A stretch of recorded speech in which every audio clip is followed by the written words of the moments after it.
बिस्मिल्लाहिर्रहमानिर्रहीम। अस्सलाम वालेकुम नाज़रीन, प्रोग्राम काबिल में मेरे और आमिर मतीन साहब की तरफ से आप लोगों को हम खुशामदीद कहेंगे। नाज़रीन, पाकिस्तान के अंदर जो इस वक्त सूरत हाल है, कहीं पर बिल जलाए जा रहे हैं तो कहीं पर लोग अपनी ज़मीनों से खंबे उखाड़ रहे हैं।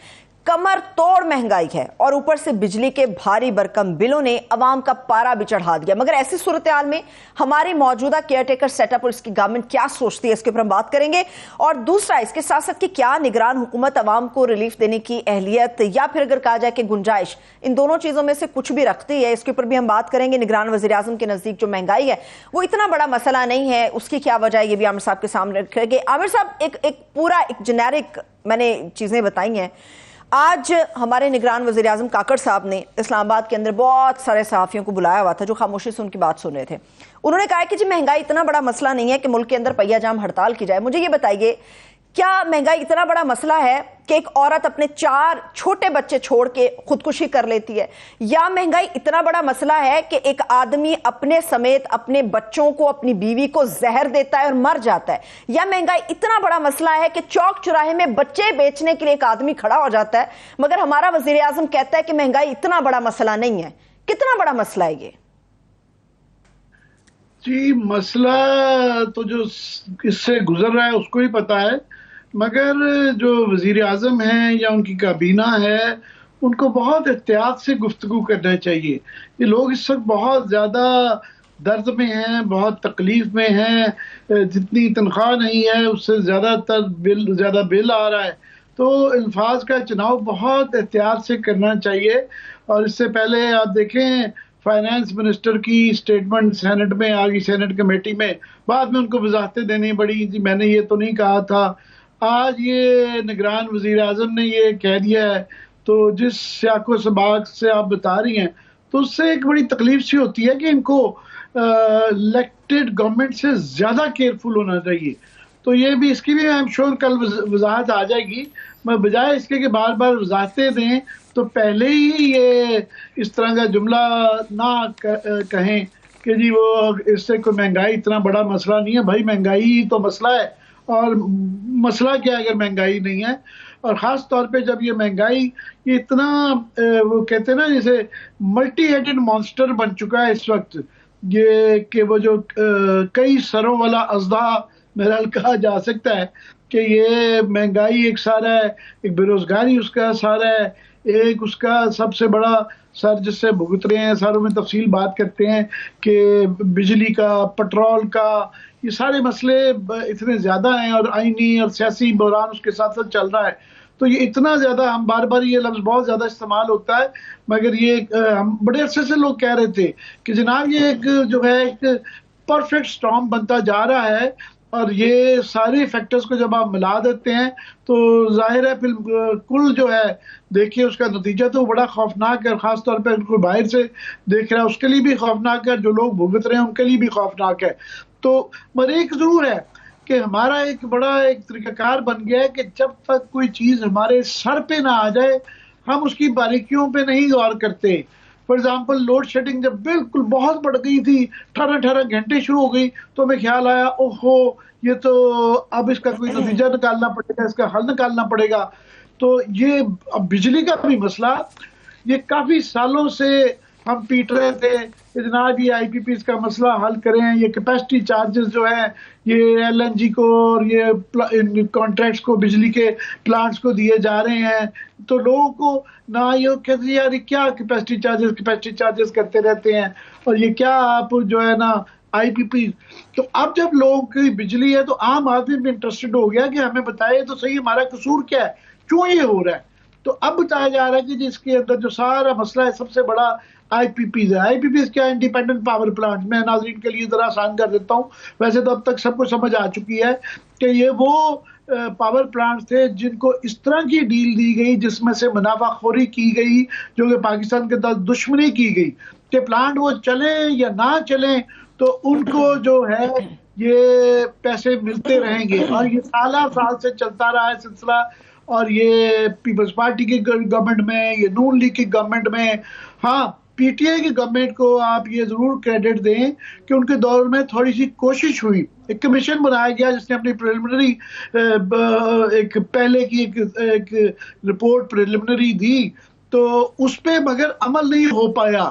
उस पे अमल इसलिए नहीं हो पाया कि हमारे और बड़े लोगों का एतराज़ था कि जनाब ये जो आपने बनाई है रिपोर्ट, और बाय द वे उस वक्त बड़ा क्रेडिट लिया गया था कि जी ये जनरल फैज़ ने बड़ी बिहाइंड द सीन काम किया और ये ज़बरदस्त कमाल कर दिया, इससे हमारे 1000-2000 अरब रुपए बच जाएंगे।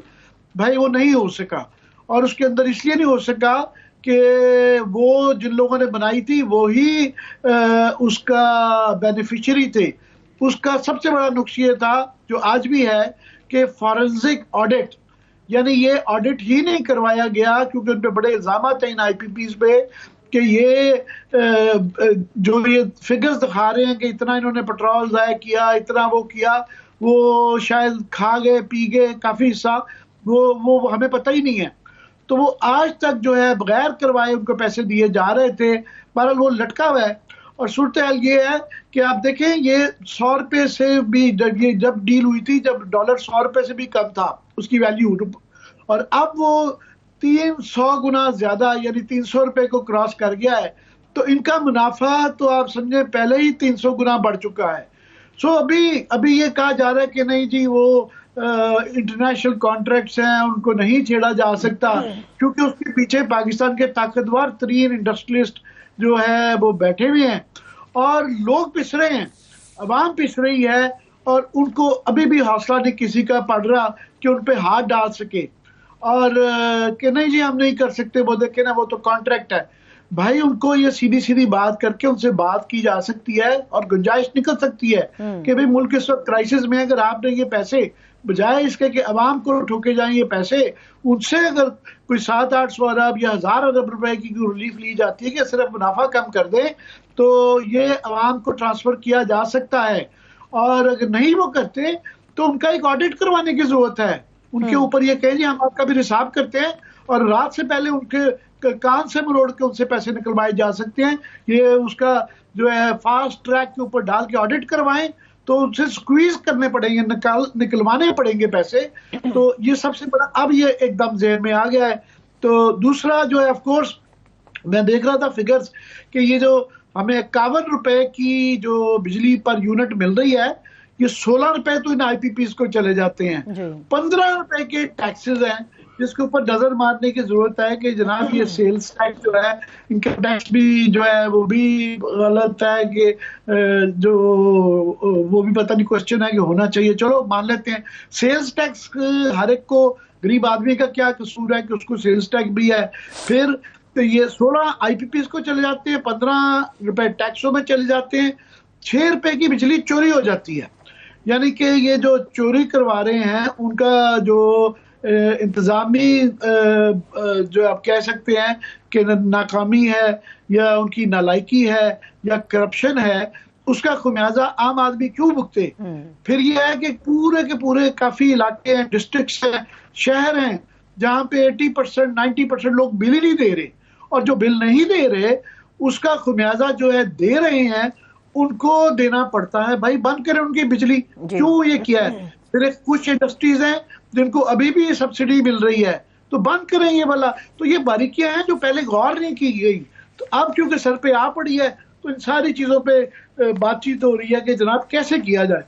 सही है, आपने बड़ी खूबसूरत बात की आमिर साहब कि अब सर पर आन पड़ी है, मगर ऐसा लगता है कि होश इन्हें अभी भी नहीं आया। सारा मुल्क इस वक्त अवाम बिलबिला रहे हैं, सड़कों पर है। 48 घंटे इन्होंने मजीद मांग लिए हैं। 48 घंटे बाद तो वैसे मुल्क गिर हड़ताल शुरू हो जाएगी 2 सितंबर से। कल से कराची के अंदर मुकम्मल तौर पर बंद है कारोबार, खुला दूध दही कुछ नहीं मिलने वाला, उन्होंने ऐलान कर दिया है।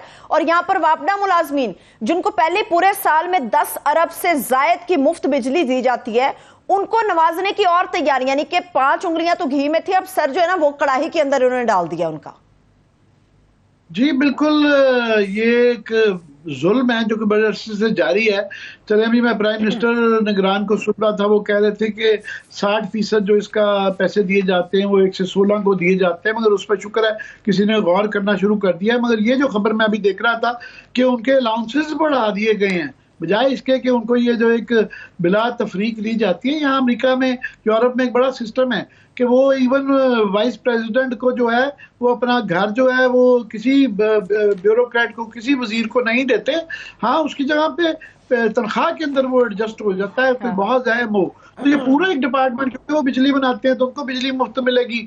बिजली मुफ्त क्या होती है? जब आपकी बिल्कुल कोई स्लैब ही नहीं है तो आप जो है चूल्हे भी पे जलाते हैं, बिजली पे जलाते हैं। अब बेदरे उसका इस्तेमाल भी करते हैं, आप उसके 4-4 एसी भी चल रहे होते हैं। तो ये बेदरे बिजली तो किसी को नहीं दी जा सकती है, इसके ऊपर कंट्रोल होना चाहिए। मगर ये जो आपने इशारा किया कि ये हड़तालें होने जा रही हैं, बाजार बंद होंगे, दुकानें बंद होंगी, सड़कें बंद होंगी, इसमें ऐड कर लें, मैं जो कह रहा था कि ये कई सरों वाला अफ़ज़ा है, तो इसके अंदर आप डाल लें कि पेट्रोल की वो जो बुरी खबरें आ रही हैं, ये पहले ही हमारे पास डॉलर नहीं है खरीदने के, और उनकी ना खरीदने की वजह से ये है कि हमारे पावर प्लांट्स इस्तेमाल हो या ना हो, उनको हम ये कैपेसिटी चार्जेस पैसे मिल रहे हैं। फिर LNG का ये जब टर्मिनल्स दिए जा रहे थे, शायद अच्छी बात थी कि पेट्रोल से हम LNG पे जा रहे हैं, पर उनको भी कैपेसिटी चार्जेस, किसी को 24%, किसी को जो है 27% वो मिल रहे हैं। और LNG मंगवाई या तो महंगी बड़ी अब आजकल हो जाती है कभी, और कभी जो है मंगवाई नहीं जाती, और वो उसकी वजह से वो पैसे जा रहे हैं उनको भी।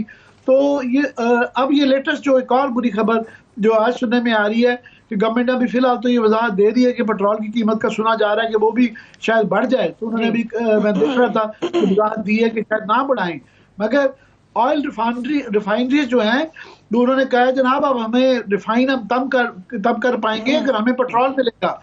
तो ये जो खबरें आ रही हैं कि उनको अगर ना पेट्रोल मिला तो रिफाइनरी बंद हो जाएगी, जिसका मतलब है कि आप क्रूड ऑयल से तेल नहीं आएगा तो पूरा मुल्क जाम हो जाएगा, फैक्ट्रियां, सड़कें, कारें।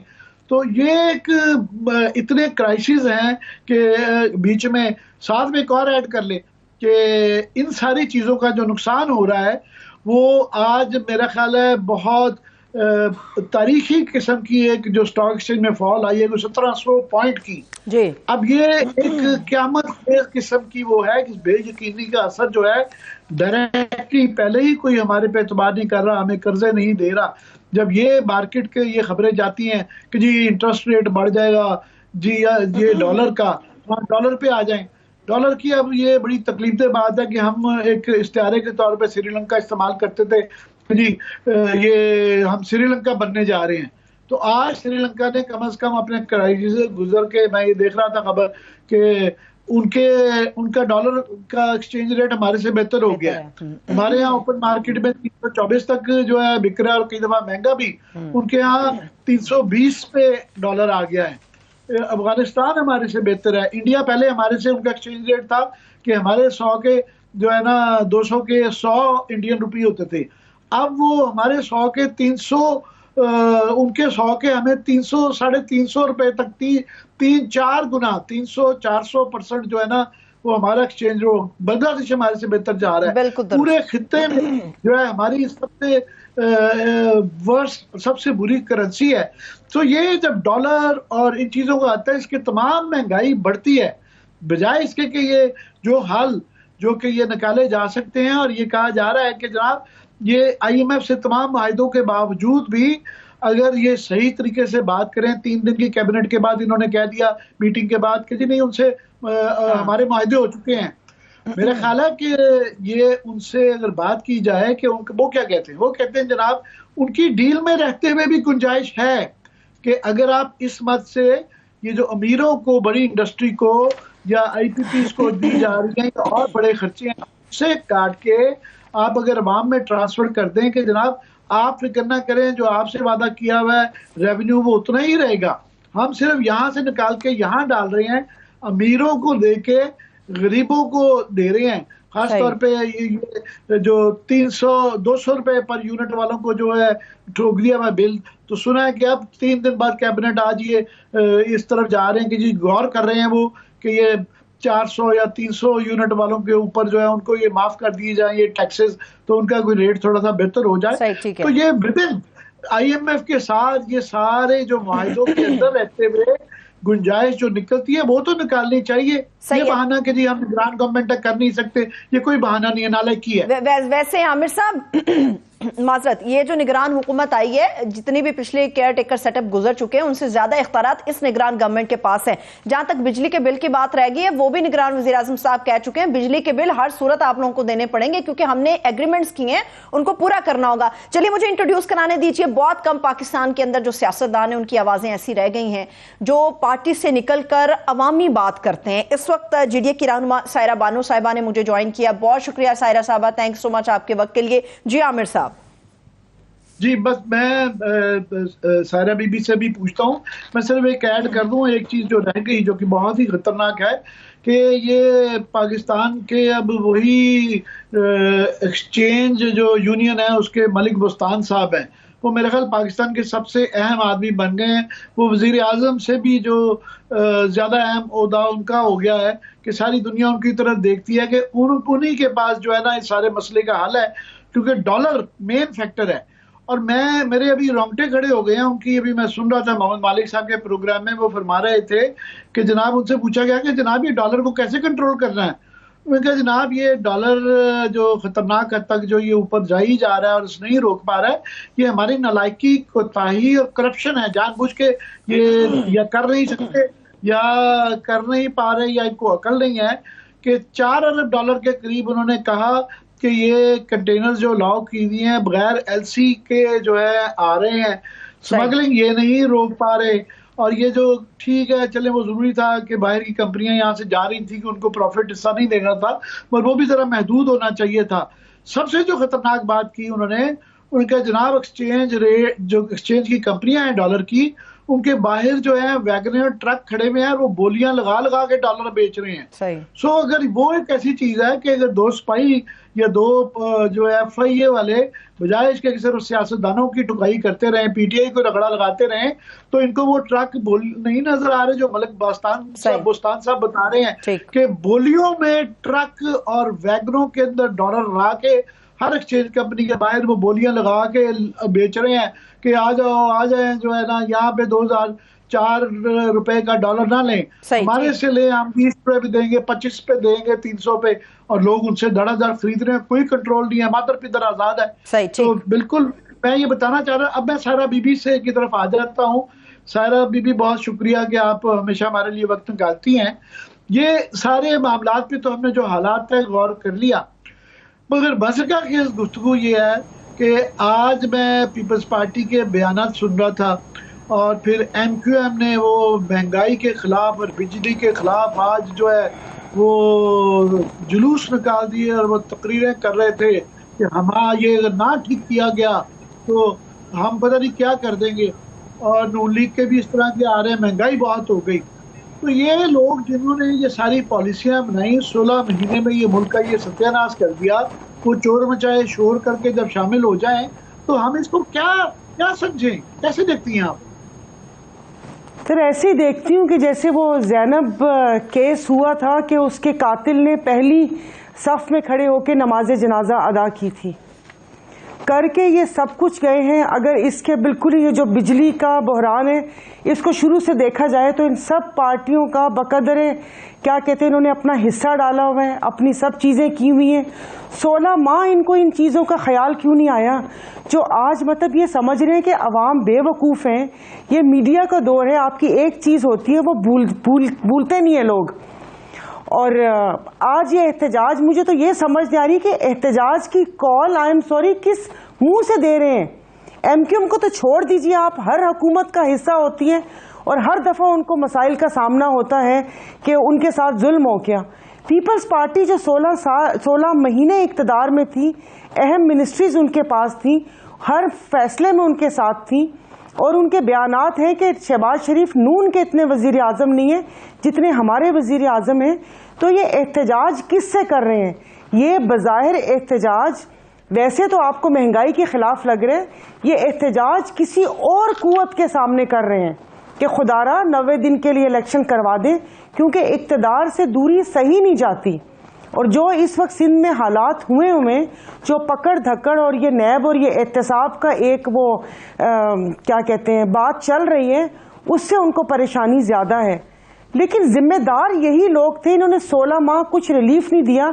आप नून लीग के क्या कहते हैं वजीरों के बयानात सुन लिए, ख्वाजा आसिफ साहब तरीके बता रहे हैं कि किस तरीके से क्या क्या हुआ जा सकता है। ख्वाजा आसिफ, वो ख्वाजा साद रफीक, वो अपना बता रहे हैं। तो 16 माह में इनके कलम और इनकी जुबानें किसने रोकी हुई थी, मुझे तो ये समझ नहीं आई। उस वक्त तो आपको सब कुछ सही लग रहा था, आपने तो रियासत बचाई है, आपने तो मुल्क को डिफॉल्ट होने से बचाया, बल्कि सॉरी उन्होंने नहीं बचाया, चीफ ऑफ आर्मी स्टाफ ने बचाया। तब इनको वो था कि सब कुछ जल्दी जल्दी हो जाए, नामों की तख्तियां लगाई जा रही थी। जनरल मुजम्मिल साहब, जिस वक्त एक वो दासू डैम और बाकी डैमों का काम हो रहा था, इन्होंने आपने एक चलते प्रोजेक्ट में से उनको साइड पर कर कर और आप एक दूसरा बंदा आपने तैनात कर दिया। और वो मुझे इनका एहतजाज समझ नहीं आ रहा, लेकिन बज़ाहिर इनका एहतजाज महंगाई के खिलाफ है, लेकिन इनका एहतजाज इलेक्शन के लिए है कि खुदारा 90 दिन के लिए इलेक्शन करवा दीजिए, हल्का बंदियों को छोड़िए, एहतसाब की बात छोड़े, कोई किसी की आंख का तारा हम बन जाए, कोई रख दे हमारे सर के ऊपर हाथ और इख्तिदार में हम लोग आ जाए, ऐसा ही है।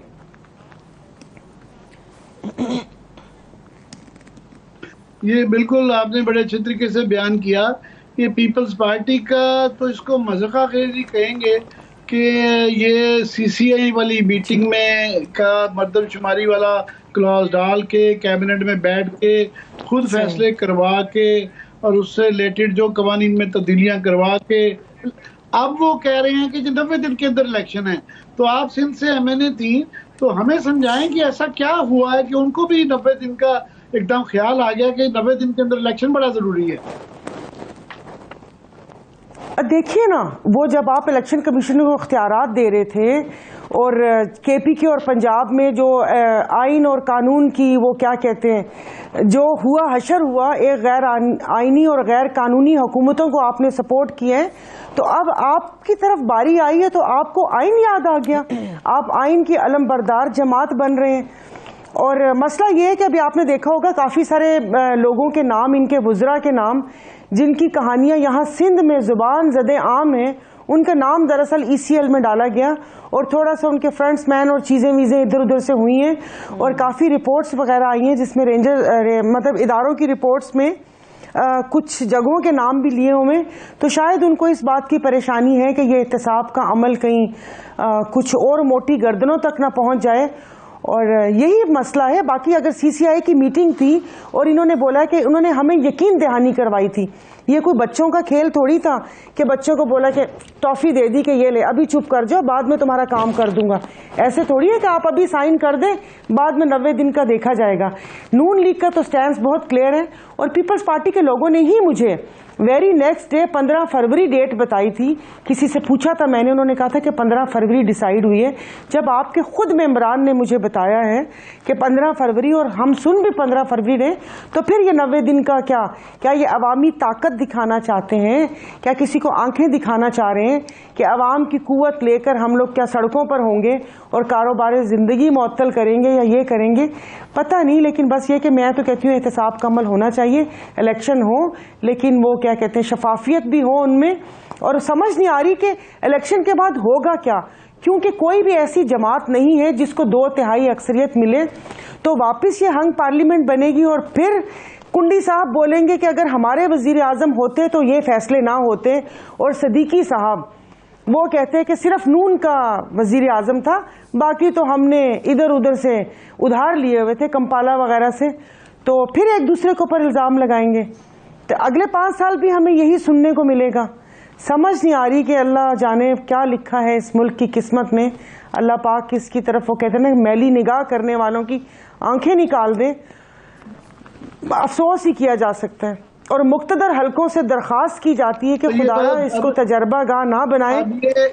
ये जो 70-75 सालों से देखते जी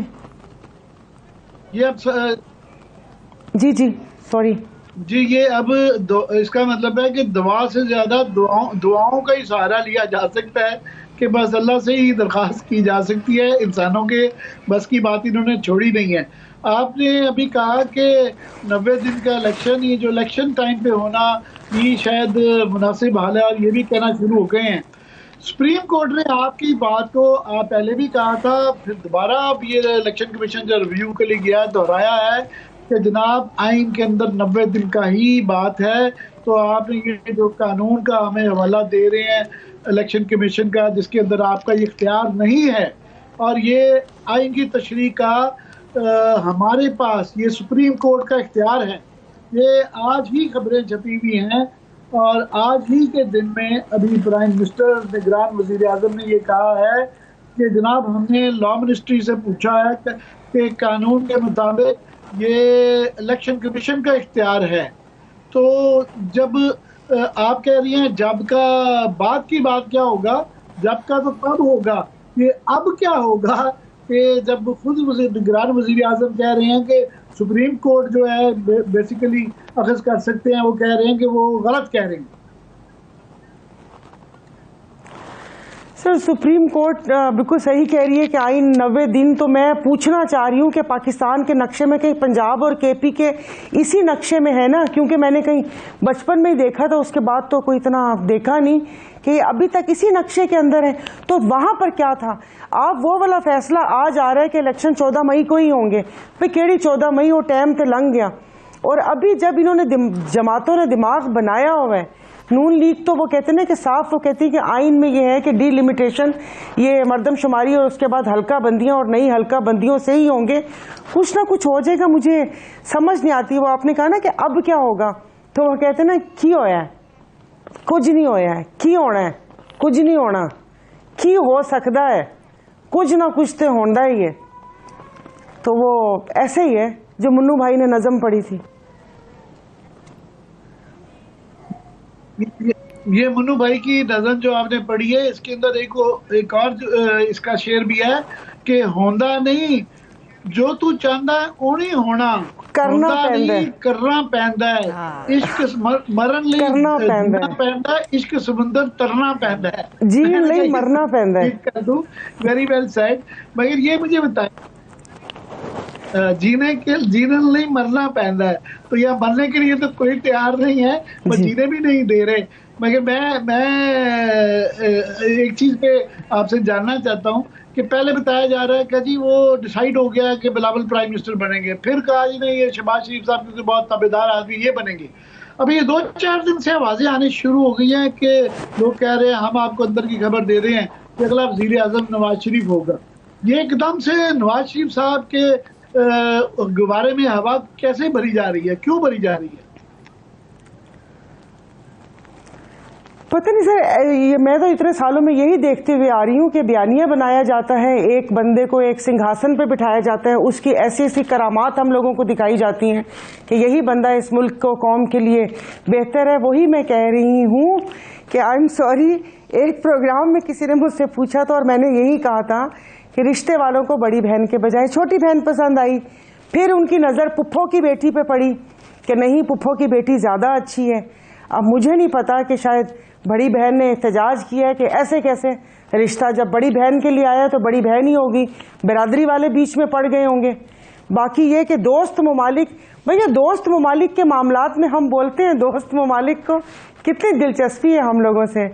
इधर तो हमारे इलेक्शन कमिश्नर सदर से भी नहीं मिलते, लेकिन वो किसी गैर मुल्की सफ़ीर से मिल लेते हैं और वो कहते हैं भैया आपके मुल्क में इलेक्शन बहुत ज़रूरी है माशी इस्तेहकाम के लिए। फिर हम कहते हैं जी। फिर मुझे समझ नहीं आई, फिर मुझे याद आया, मैंने कहा ओके, क्योंकि गाँव में हारियों के मामलात में भी हम बोलते हैं, मतलब उनका शादी ब्याह का मामला हो, लड़ाई झगड़ा हो, किससे बोलना है किससे नहीं बोलना। फिर मुझे समझ आई, क्योंकि वो तो हमारे हारी हैं, हमारी बात मानेंगे। फिर मुझे ये सारा कुछ वाज़िया हो गया। मैं अपने दिमाग में लोकल मिसालों से ही अपने दिल को तसल्ली देती हूँ। तो बस मालिक भोतार जो बोलेंगे वो कर लेंगे कि किसने आना है किसने नहीं आना। पहले तो जी दूध और शहद की नहरें बहती थीं, 25 करोड़ आवाम तो कीड़े मकोड़े हैं, हमारे माथे पे चुगद लिखा हुआ है, हमारी किस्मत में यही है। एक कहते हैं मैं आँख का तारा हूँ, दूसरे आके कहते हैं तो क्या हुआ। अभी उनके बयानात पढ़ रही थी हमारे निगरान वजीर आजम के कि ये एहतजाज ये इतना नहीं है जितना बढ़ा चढ़ा कर पेश किया जा रहा है। भैया आपने तो अपनी जेब से एक चवन्नी पाई नहीं खर्च करनी, आप तो हल्के में भी नहीं गए। आप सेनेटर का तो कोई हल्का नहीं होता, आप वहां से होके, हमारे मीडिया को सलाम है, 20 लोगों के नाम चला रहे थे, 21वें की नाम आ गया। और जब जो समधियों पर हम बहस कर रहे थे, समधी कैसे हो सकता है, सागदार कैसे हो सकता है, ये फलाना कैसे होता है, वैसे, ये भी तो किसी पार्टी के ओहदेदार थे ना, किसी पार्टी के सेनेटर थे, तो क्या ये गैर जानिबदार थे? उसके बाद सबको बिल्कुल यूं करके जिप लग गई। कल तो एक तरमीम भी हुई है, उस पर भी कोई नहीं बोला। ये जो नादरा वाले, उस पर वो हुई है, उस पर भी पूरा मीडिया खामोश है।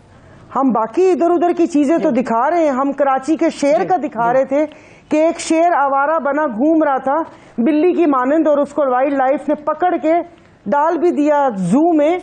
वो खबरें तो हम दिखा रहे हैं, जो खबर दिखाने की है, जिस पे बहस करनी है, वो नहीं हम कर रहे। तो बस ऐसी हालात हैं, तो बस ठीक है, ऐसे ही सब। वैसे कता कलामी की माफी सायरा बानो साहिबा, वैसे नादरा की तरफ जो आप इशारे कर रही हैं, उस पे आज काकड़ साहब ने कहा है, उन्होंने कहा कि इदारा बहुत अहम है, वहां पे हमें स्पेशलाइज्ड प्रोफेशनल की जरूरत थी। जिस तरफ आप इशारा कर रही है, चलिए मैं मुश्किल आसान कर देती हूँ बहुत सारे लोगों की, जिन्हें समझ नहीं आ रहा होगा। अभी मुझे ब्रेक की तरफ जाना है, मगर जाने से पहले एक छोटा सा सवाल मैं आपके लिए छोड़े जा रही हूँ जी। हमारी कुछ मजबूरियां होती है सायरा साहबा। मैं अभी ब्रेक की तरफ जा रही हूँ, मगर एक सवाल मुख्तसर उसका जवाब चाहूंगी। ये जो एक फ्रॉड किया जा रहा है सियासी जमातों की जानिब से, जो फ्रॉड हो रहा है कि जी एहतजाज के ऐलान किए जा रहे हैं इस पूरे सिनेरियो के अंदर, मुझे बताइए, रूलिंग एलिट वैसे तो समझती है कि पाकिस्तानी अवाम घास खाती है, मुझे ये बताइए कि क्या जब अवाम के दरवाजे पे ये लोग अपना वोट लेने जाएंगे इन एहतजाजी धरनों के बाद या एहतजाजी रैलियों के बाद, क्या अवाम भूल चुके होंगे? क्या अवाम इन्हें माफ कर देंगे? मुख्तसर जवाब चाहिए मुझे। अभी तो सुने, मुझे बाकी उसका तो पता नहीं, लेकिन मैं आपको अपने सिंध का बताती हूँ कि यहाँ पर तो लोगों को पता भी नहीं होता कि हमने वोट डाला है, वो वोट कैसे काउंट होगा। डिब्बे कहीं और पड़े हुए होते हैं, ठप्पे कहीं और लग रहे होते हैं, लोगों के शनाख्ती कार्ड आके, क्योंकि यहाँ पर वो एक बहुतारी सिस्टम चल रहा होता है। और जो बल्दियाती इलेक्शन में हुआ कि बंदों को पकड़ पकड़ के कि लाओ शनाख्ती कार्ड दो, वरना कोई ना कोई केस डालकर थाने के अंदर कर दूंगा, क्योंकि यहाँ पर हमारा जो मुकाबला था वो रियासती इदारों के साथ था, किसी कैंडिडेट के साथ नहीं था। तो मुझे तो ऐसे ही नजर आता है कि यहाँ पर तो 2018 के इलेक्शन में जो फैफिन के मैंने एक सेमिनार अटेंड किया था, तो वहीं से किसी ने कुछ एक राज की बात बताई थी कि इलाकों में तो डब्बों पे ये भी पता था कि यहाँ से इतने वोट निकलने चाहिए। तो मुझे नहीं समझती कि अवाम बेचारी क्या किसी जो डिफेंस वगैरह, ये ऐसे इलाकों में तो किसी की चल जाएगी, बाकी गांव गोठों में और छोटे ये मच्छर कॉलोनी, भैंस कॉलोनी, मियां वाली कॉलोनी, वहां पर कौन क्या करेगा। बहुत शुक्रिया, thanks so much Saira Bano साहिबा हमारे साथ मौजूद है। नाज़रीन, अभी एक छोटी सी ब्रेक की तरफ चलते हैं, जब ब्रेक से वापस आएंगे। वैसे तो हमारे निगरान वज़ीर आज़म साहब कह रहे हैं कि ऐसा बयानिया घड़ने की कोशिश की जा रही है कि शायद पाकिस्तान कोलैप्स करने लगा है। इनफैक्ट कुछ अहम चीज़ें हैं, हकीकत इसके पीछे क्या है, इसके ऊपर हम बात करेंगे। हमारे साथ रहिए।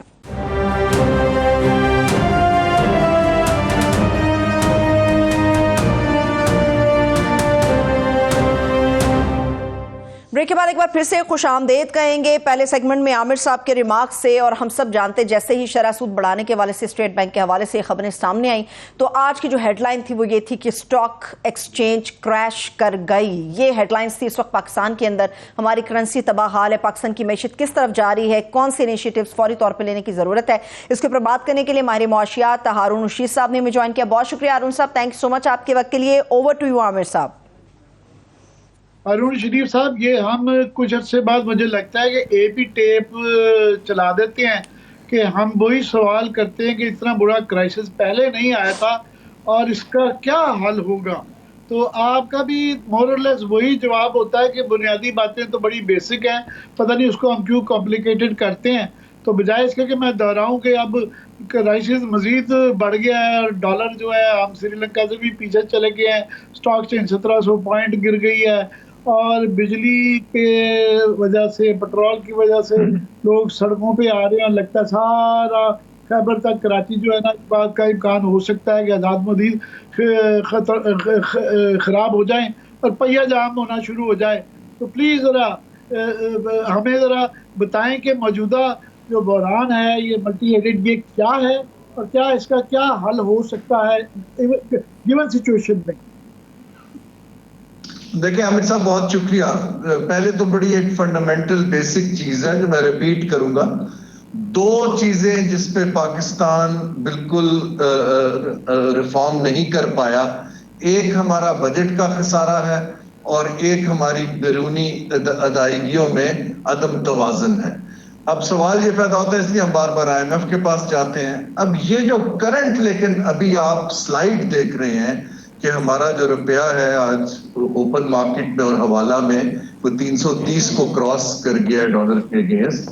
जो स्टॉक मार्केट का कॉन्फिडेंस बैठ गया है, शरह सूद जो है वो किसी भी तरह कारोबार के लिए फिजिबल नहीं है। इस सूरत हाल में दो तीन फैक्टर्स नॉन इकोनॉमिक भी हैं। नॉन इकोनॉमिक फैक्टर ये है कि हम गैर यकीनी की सूरत हाल को खत्म करने में नाकाम रहे हैं। अगर ये हमारी केयरटेकर गवर्नमेंट और ECP एक इलेक्शन की तारीख दे दे और कहे कि हमारे पास 6 माह है, 5 माह है, और इसके अंदर हम सिर्फ ये 3-4 चीजों को तरजीहात को डील करेंगे, तो मार्केट को थोड़ा एक सिग्नल और कॉन्फिडेंस आना शुरू होगा कि एक ये ब्रिजिंग अरेंजमेंट है, इसके बाद नई हुकूमत आ जाएगी। जब हम ओपन एंडेड रखते हैं चीजों को, पता नहीं हम क्यों नहीं समझ पाते कि वो ओपन एंडेडनेस जो है वो मार्केट की नर्वसनेस को बढ़ाती है, हर तरह की, इन्वेस्टर की, इंटरनेशनल इदारों की, बायलैटरल्स की, स्टॉक मार्केट की, और हमें कोई इसके लिए कोई बहुत बड़ी रिसर्च की जरूरत नहीं है। अब मैं आता हूं कि बाकी ममालिक की, कोई पाकिस्तान अलहदा नहीं है, जहां जहां क्राइसिस आया है। देखिए श्रीलंका ने एक बड़ा क्रेडिबल 3 साल का प्लान लोगों के सामने रखा है कि हमने इसको 3 साल में इस तरह करना है। अब जो हमारी केयरटेकर गवर्नमेंट है उसके अंदर एक बड़ा कंफ्लिक्टिंग स्टेटमेंट्स आ रही हैं। कुछ वज़रा ने आते हुए स्टेटमेंट दी कि जैसे वो इकोनॉमिक रिवाइवल करने आए हैं। आप 90 दिन के अंदर कहां से एक्सपोर्ट को उठा के 80 अरब पे ले जाएंगे? कुछ ने वज़रा ने कहा कि ये हालात बड़े खराब है, पुराने लोग खराब कर गए थे, हमारे हाथ में कुछ नहीं है ना। इनको थोड़ा कोहेरेंट तरीके से लोगों को बताना है कि हम 5 माह को आए हैं, हमारी तरजीह ये है कि हम जो है रुपए में स्टेबिलिटी के लिए ये कर रहे हैं, यूटिलिटी बिल्स के लिए ये कर रहे हैं, लेकिन हमें इनके ऊपर तो सियासी प्रेशर नहीं है। ये क्यों नहीं गवर्नमेंट के अखराजात कम करते? जब ये कहते हैं हम कुछ नहीं कर सकते IMF की वजह से, IMF ये नहीं कहता कि आप सब्सिडी ना दें, वो कहता है कि आप पहले बजट का खसारा कहीं और से पूरा करके दिखाएं, इसके बाद आप नीचे दे दीजिए। हम अखराजात की तरफ बिल्कुल आने पे तैयार नहीं है। इदारों की गवर्नेंस, जहां जहां अपने बंदे लगे हुए हैं, आपने नतीजा देखा है। अगर आप वहां पर इस वक्त मेरिट पे 4-5 बंदे डिस्कोस के अंदर, NTDC के अंदर, स्टेट बैंक के अंदर, FBR के अंदर एक वर्ल्ड क्लास आप एक्सपर्ट्स को लगाएं तो मुझे नहीं समझ आता, और उनको डेलीगेट कर दें। इनका तो पॉलिटिकल कैपिटल भी नहीं है। सो मार्केट को सिग्नल नहीं जा पा रहा है, बेयकीनी बढ़ती जा रही है, एतबार खत्म होता जा रहा है। अब आप देखिए मॉनेटरी पॉलिसी की जो इंटरवेंशंस आप देख रहे हैं, आपको नजर आ रहा है कि सूद बढ़ाने से इन्फ्लेशन नहीं कंट्रोल हो रही। हम आपको फिर वही रटी रटाई चीज किए जा रहे हैं। उसकी एक वजह यह है कि हमारे पास इदारों में राइट काइंड ऑफ एक्सपर्टीज नहीं है। जब एक्सपर्टीज नहीं होती तो लोग टेक्निकल पोजीशन नहीं ले पाते, टेक्निकल पोजीशन नहीं ले आते तो नौकरी बचाते हैं, और नतीजा आपके साथ।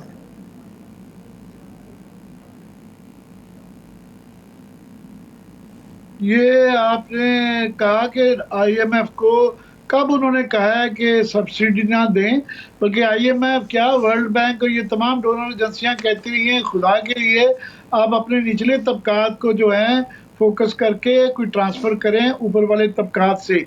वो तो ये जो का बहाना बनाया जा रहा है कि जनाब वो हम IMF के साथ एग्रीमेंट में हाथ बंधे हुए हैं और ये बिजली के मसले का हम कोई हल नहीं निकाल सकते। तो इसी मुआहदे के अंदर रहते हुए क्या गुंजाइश है कि बिजली के मसले पे गरीब आदमी को रिलीफ दिया जा सके? देखिए अमित साहब, पहली बात तो ये है कि IMF को अगर सियासतदान ब्लेम करते हैं तो मुझे समझ आता है कि वो पॉलिटिक्स खेल रहे हैं। जब एक पॉलिटिकल टेक्नोक्रेट ब्लेम करते हैं जिनको उसकी समझ भी है तो मुझे अफसोस होता है। अब आप आइए बिजली के ऊपर, देखिए ना, बिजली के अंदर जो हम पास ऑन कर रहे हैं अदर देन द टैक्सेस, हम अपनी जनरेशन की कॉस्ट हमारे कंट्रोल में नहीं है क्योंकि तेल की कीमत बढ़ती है। 63% डिपेंडेंस हमारी ऑयल बेस्ड है। हमारे पास लेकिन जो लाइन लॉसेस हैं ट्रांसमिशन के और जो चोरी है, वहां तो आप गवर्नेंस तो दिखा सकते हैं अच्छे लोग लगा के और कुछ तो रोकें। हाँ, अब गरीब को आपने कैसे रिलीफ देना है? मैंने जो बाकी मुल्कों में स्टडी किया है, जाए देखें यूटिलिटी बिल्स इस वक्त यूरोप में भी बहुत हाई हैं। अब वहां पर लोग जो हैं कॉस्ट ऑफ अपनी लिविंग को रैशनलाइज करने के लिए स्टेप्स ले रहे हैं। आप एक इमरजेंसी एनर्जी सेविंग प्लान शुरू कर सकते हैं। अभी तक तो हम मार्केट से नहीं बंद कर पाए। वहां यूरोप में कार पूलिंग शुरू हो गई है, उन्होंने तेल वाली गाड़ियां बैन कर दी अंदर आने में लंदन में। सो आप थोड़ा सा डिसिप्लिन लाने की कोशिश करें कि क्रैश। फिर यह कि हुकूमत अपना साइज क्यों नहीं कम करती, मुझे नहीं समझ आ रही। आप यकीन माने, मैं अभी गिनाना शुरू हूं तो 100 से ज्यादा ऐसे इदारे हैं जिनका brick and mortar budget government दे रही है, किसी को पता ही नहीं वो करते क्या है। So you need to cut down लोगों को दिखाने के लिए, और वो आप पास ऑन करना शुरू कर दीजिए। मैं ये स्ट्रक्चरल रिफॉर्म्स नहीं कह रहा हूं, मैं कह रहा हूं कि केयर टेकर क्या कर सकता है जबकि उसके ऊपर सियासी प्रेशर नहीं है। जब तक सिग्नल नहीं देंगे लोगों के अंदर इक्वालिटी का, पार्टिसिपेशन का सेंस कैसे आएगा? आप उनसे कह रहे हैं कि आप सेक्रीफाइस किए जाए, ना हमने पर्क्स घटाने हैं, ना हमने जो 10 अरब की बिजली मुफ्त देते हैं लोगों को वो घटानी है, ना जो क्रॉस सब्सिडाइज करते हैं उसको कम करना है। हाँ, IMF कह रहे हैं हम कुछ नहीं कर सकते। मेरे ख्याल से ये बड़ा अनफेयर स्टैंस है।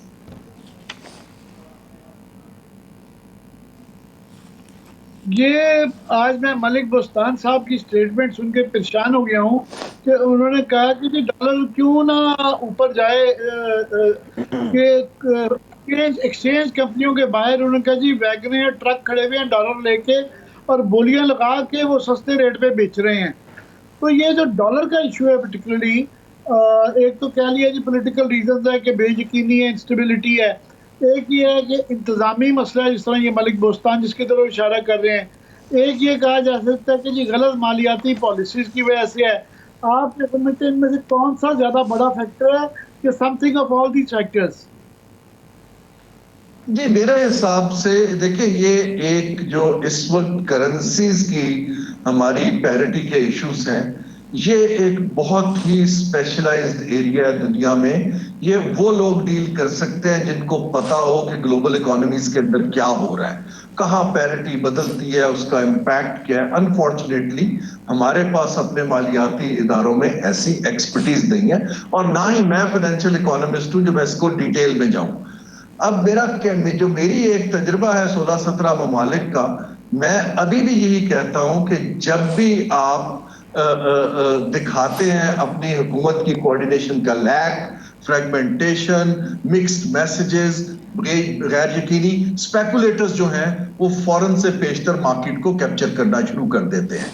जब हमारे पास हम मार्केट को अच्छा, बहुत माजरत हारून शरीफ साहब, बहुत माजरत, मुझे फौरी तौर पे एक छोटी सी ब्रेकिंग देना बहुत ज़्यादा ज़रूरी है, उसके बाद आप कंटिन्यू कीजिएगा। खबर कुछ ज़्यादा अच्छी नहीं है, अफसोसनाक खबर है। ये बन्नू से खबर है जहाँ पर एक फौजी काफिले के करीब एक खुदकुश हमला हुआ है। कहा जा रहा है कि एक मोटरसाइकिल सवार था जिसने सिपाहियों के इस काफिले के करीब खुद को उड़ा लिया। इस वक्त पूरे इलाके को मुकम्मल तौर पर घेरे में लेके वहाँ पर क्लियरेंस ऑपरेशन शुरू कर दिया गया है, और अफसोस है 9 जवान इस वक्त अफवाज के शहीद हो चुके हैं और 5 जख्मी हो चुके हैं। यहीं से कंटिन्यू करेंगे, मगर अभी एक छोटी सी ब्रेक की तरफ चलते हैं। Stay with us.